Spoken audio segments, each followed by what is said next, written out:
Bonjour tout le monde, c'est Margot, j'espère que vous allez bien. Perso, moi ça va. Du coup, aujourd'hui on se retrouve pour un nouvel épisode et aujourd'hui je suis de retour pour vous parler du drama japonais Nine Borders qui date de 2024 et qui a 10 épisodes. Alors c'est un drama sur lequel je suis tombée mais complètement par hasard, tout simplement parce que j'ai vu qu'il était traduit récemment, donc je me suis dit allez why not, c'est tellement la dèche niveau J-drama ces derniers temps que je me suis dit bon allez pourquoi pas se lancer dedans. Donc du coup je suis de retour pour vous en parler. Alors rapidement du coup quels sont les acteurs qui jouent dans ce drama. En actrice principale nous avons Kawaguchi Haruna. Alors c'est une actrice que je connais c'est sûr parce que je l'ai déjà vue. Notijilon n'est pas du tout à jour sur sa filmographie mais je sais que je l'ai vue, je la connais. Ah voilà, elle avait joué dans Why I Dress Up for Love et elle avait joué dans Silent. C'est bien ce que je me disais. Je la connais, je l'ai déjà vue. Ça, c'est notre actrice principale. Et notre acteur principal, c'est Matsushita Kohei. Alors lui, je ne le connais pas pour le coup. Je vais quand même vérifier. Je crois que c'était un chanteur de base, non? Ah oui, il a fait pas mal de dramas. Alors, il a fait dans Remo Love,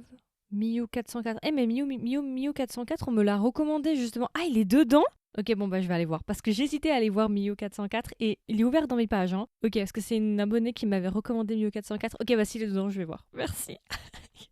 Du coup, ce sont nos deux acteurs principaux. Après, il y a plein d'autres acteurs, bien évidemment, mais en tout cas, c'est notre duo principal. Alors rapidement, du coup, de quoi parle ce drama? Nine Borders, c'est un drama japonais vraiment qu'on a l'habitude de voir. C'est vraiment un drama japonais par excellence. C'est le drama japonais tranche de vie qui va traiter de la vie de trois sœurs qui ont chacune 10 ans d'écart. Donc une qui a 19, une qui a 29 et une qui a 39. Et on va suivre leur vie, leur carrière professionnelle, leur romance et aussi, il y a toute une question autour de l'âge. C'est pour ça que ça s'appelle Nine Borders, ça veut dire la frontière du 9, si vous voulez. Chacune des trois sœurs, justement 19, 29, 39. Donc elles sont à chaque fois sur le précipice de passer au palier suivant, donc 30 ans, 40 ans et 20 ans. Et ça, c'est une question qui va revenir régulièrement avec ces trois femmes-là parce qu'elles sont à trois stages de vie très différents. Et du coup, on va suivre la vie de ces trois sœurs-là, de leur romance et de leur travail. Le couple principal va tourner autour de Nana, qui est jouée justement par Kawaguchi Haruna, et Kotaro, du coup, qui est joué par Matsushita Kohei. Alors, on nous explique en fait que Nana, c'est la sœur du milieu, c'est la sœur qui a 29 ans, et toute sa vie, entre guillemets, elle a vécu avec l'image de la fille un petit peu parfaite, la fille stable, qui a un emploi stable, qui sait ce qu'elle veut. Elle a jamais vraiment créé beaucoup de problèmes. Et ce qui va se passer, c'est qu'un jour, en rentrant du travail, elle va rencontrer Kotaro, un homme mystérieux, assis par terre en train de jouer de la guitare. Et justement, à partir de là, les deux personnages, du coup, vont se rapprocher, vont apprendre à se connaître, et on va apprendre en fait que Kotaro, malheureusement, a perdu la mémoire et n'a aucune idée de son identité. Kotaro n'est même pas son vrai nom, c'est un nom qu'on lui a donné, et du coup, justement, on va suivre la romance entre ces deux personnages-là, la vie de Nana, justement, avec son travail, sa romance avec Kotaro, aussi la recherche d'identité que va avoir Kotaro, essayer de retrouver qui il est vraiment, et après, on va suivre aussi la romance respective de ces deux sœurs. Voilà, c'est à peu près tout. Bon, je pense que pour celles et ceux qui écoutent, enfin qui regardent des dramas depuis un petit moment, c'est des thèmes qu'on a vraiment l'habitude de voir, qu'on a déjà vu dans différents aussi K-dramas. En Corée aussi, ils ont pas mal fait ce type-là avec justement des groupes de femmes, leur vie, relations professionnelles, relations romantiques. C'est vraiment le J-drama tranche de vie par excellence qui prend son temps, qui est du journalier. Alors du coup, qu'est-ce que j'ai pensé du drama sans spoilers? Je vais commencer par les points positifs. Visuellement, au niveau de la colorimétrie, j'aime beaucoup. Ça change de ce qu'on a l'habitude de voir au Japon. Vous savez, au Japon, il y a toujours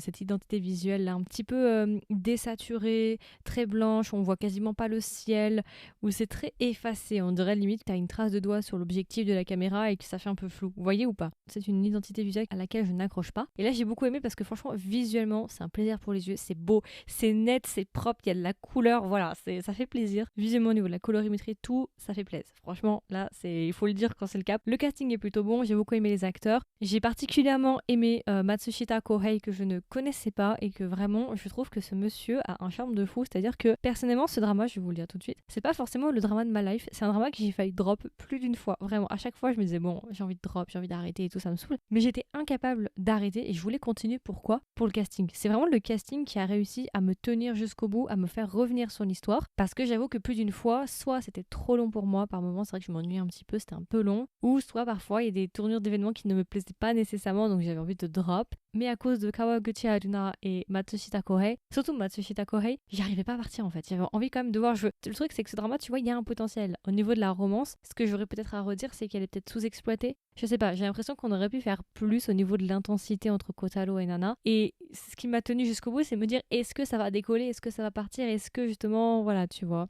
Et je trouve que le personnage de Kotaro et du coup Matsushita Kohei plus particulièrement a beaucoup de présence, beaucoup de charme. C'était une relation conflictuelle amour-haine entre guillemets avec cette histoire parce que je voulais drop mais j'arrivais pas à quitter l'histoire. Donc voilà. C'est un peu compliqué, j'ai envie de dire voilà, ce sera pas le J-drama de ma life, on est bien d'accord. C'est un J-drama qui se regarde, c'est un J-drama si vous aimez les office romance avec justement des femmes badass entre guillemets, ou si vous aimez les questions aussi sur les femmes célibataires, parce qu'il y a un des personnages aussi qui va divorcer, une des deux trois sœurs va divorcer, enfin il y a plein de questions assez intéressantes sur justement notre vie contemporaine, ces trois femmes justement et leur vie. Donc si vous aimez bien ce genre-là qui est quand même assez populaire, je pense que ce drama pourrait vous plaire, mais attention quand même, c'est un slice of life donc il prend pas mal de temps, il se passe pas non plus des choses incroyable, vous voyez. En vrai, voilà, en fait, j'ai mélangé points positifs et points négatifs. En vrai, il n'y a pas non plus énormément de choses à dire. J'ai bien aimé le casting est vraiment sympa, mais c'était un peu long et j'aurais peut-être coupé à droite à gauche. Et par contre, juste la fin, elle m'a trop énervée. La fin, elle m'a trop énervée. La résolution de fin, elle m'a trop énervée. Genre, oh, ça m'énerve. Non, franchement, je suis désolée, mais Nana, quoi, Nana m'a déçue, en fait, dans son choix à la fin. Je sais pas, discutons pour celles, c'est ceux qui ont vu la fin. Est-ce que vous avez été content de la fin? Est-ce que vous avez été satisfait par cette fin? Parce que moi, je suis pas satisfaite de cette fin. Franchement, je suis pas d'accord. Moi, je suis pas d'accord. Bah, je peux pas spoiler du coup, mais non, franchement, j'ai pas aimé la fin de cette résolution parce que ça veut dire quoi, en fait? J'aurais fait l'inverse de Nana, personnellement. Ouais, bref, voilà, je vous laisserai regarder le drama, mais... Je dis pas que c'est un sad ending, hein, attention, hein, j'ai pas dit ça. Hein. Voilà, je vais pas en dire plus. Et du coup, alors, si je devais recommander le drama à un ami ou une amie, qu'est-ce que je lui dirais et est-ce que même je lui recommanderais le drama? Je le recommande pour les personnes qui aiment les slice of life avec des personnes matures, des personnes dans leur trentaine, avec des femmes assez badass et justement un drama où on va se focus, on va se concentrer sur la vie de ces femmes-là, de leur vie professionnelle et romantique. Si vous aimez ce genre-là, il y a moyen que vous appréciez. Si vous aimez les slice of life où il se passe pas non plus des masses, où c'est assez lent d'épisode en épisode, je pense que vous pouvez vraiment apprécier. En plus, visuellement, franchement, ça fait plaisir. C'est très beau visuellement, c'est très immersif. Donc voilà. Après, c'est pas forcément le premier drama que je vais recommander, vous voyez. Et du coup, si je devais lui donner une note sur 20, combien est-ce que je lui mettrais? Eh ben écoutez, je sais pas en fait. Je pense que je vais pas lui mettre de note. C'est pas un mauvais drama. C'est pas que j'ai perdu mon temps en regardant, mais c'est juste peut-être que j'étais pas dans la bonne optique parce que ces derniers temps je suis vachement pressée par le temps et du coup j'ai peut-être pas pris le temps de vraiment profiter comme c'est un drama tranche de vie qui prend son temps, vous voyez. Il y a pas mal de moments que j'y passais, des moments un peu avec les couples secondaires ou les personnages tertiaires qui étaient pas spécialement intéressants, donc je sais pas, franchement pour une recommandation pour des personnes qui aiment les tranches de vie japonaises, qui suivent justement la vie de femmes dans une grande ville, je pense que je lui mettrais un bon 15 sur 20. Mais après, j'ai pas trop envie de me mouiller parce que je suis pas non plus dans le mood, tu vois. Enfin bon, bref, je pense que vous avez capté.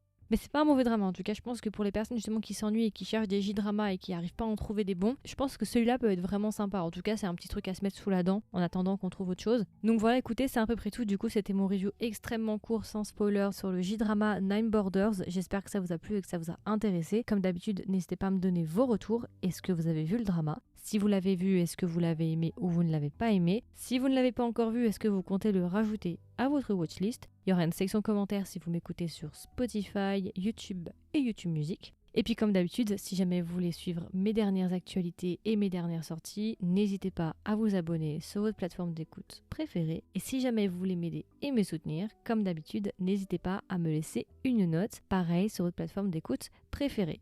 Et puis voilà, écoutez, je vous souhaite une agréable journée ou une agréable soirée et on se dit à la prochaine, j'espère, pour une nouvelle recommandation J-drama en espérant qu'il y en ait parce que ces temps-ci, c'est vraiment compliqué. Bye bye!